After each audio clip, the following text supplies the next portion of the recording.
Alright, what's going on, guys? Promised a video for you on that Fender that I had. This actually comes out pretty good. We don't know. But if it actually comes out pretty good, then I'll probably keep this Fender.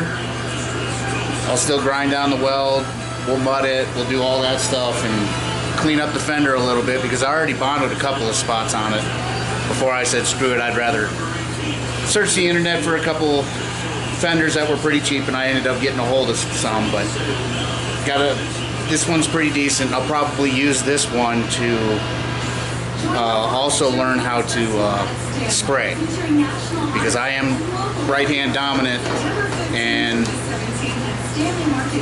when I got burned in my house fire, my right hand kind of turned into that, so I am actually going to have to kind of learn it left-handed. But I actually used to put together, and sometimes I still do, but not lately, but I've made plastic models and stuff like that, and I've sprayed them before, and I've actually sprayed them with my left hand, and oddly enough, I'm actually better at spraying those models with my left hand than I am with my right, and there was nothing wrong with my right, so that's kind of strange. So what we're going to do is we are going to try to patch this Fender the way that Pete over Do-It-Yourself Automotive Garage is down at Southwest Rod and Customs. So we're going to go ahead and try his idea. Now I've already set it up for this before I kind of scrapped it, said I really didn't want to do it, and I didn't have the welder either, so that kind of took care of that. But since I now got the welder, I might as well experiment with something that I was actually really going to scrap anyway to see whether or not it works. Now I'm not going to show you the whole tack because that's going to take a while, and I really don't have a editing program to cut out all the other crap and stuff like that and let the camera roll. So we're actually going to put a couple pops on this. We're going to see whether or not, how it goes and things like that, and then after that I will show you what it all came out to look like. So I guess we might as well go ahead and get to it. We'll end up throwing a couple pops on it, and I'll go ahead and I'll stop the video, and then I'll finish up the rest, and we'll see how it turns out.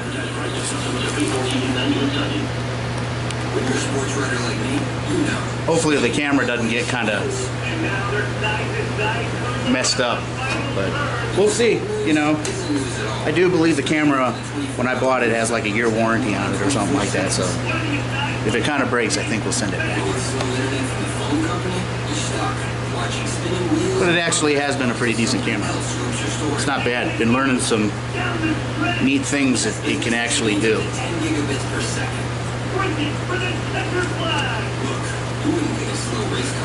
Compared to my old heavy camera. Alright, let's get down to it. Oh, I am using 023 wire, what Pete suggested. He said anything higher than that is actually overkill, so we're actually using 023 wire.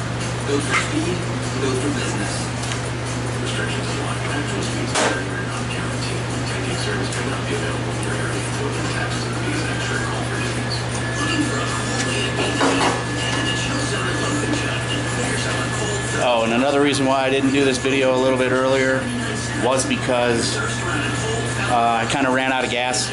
My bottle was only good for like an hour, and I didn't want to run out of gas while I was doing this video, so I had to go get gas, and then there was a couple other things that kind of popped up. So it's actually Friday today, and I actually took the day off. I already knew I was going to take the day off, but I wasn't going to do this video, but I was actually going to go fishing out in Wyoming for 2 nights, and that kind of went south. So I figured, I was like, all right, I'll just use that time and we'll make this video. So technically, since I'm taking the day off, I'm actually getting paid to do this.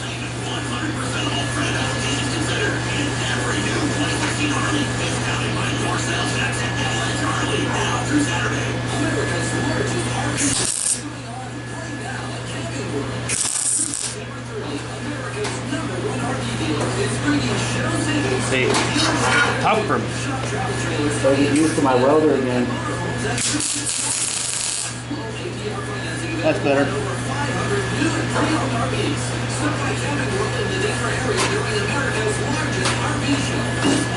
I got to be able to get this sit this flat. It's kind of a pain in the ass because this panel's kind of all goofy and shit, so they actually have to press it down.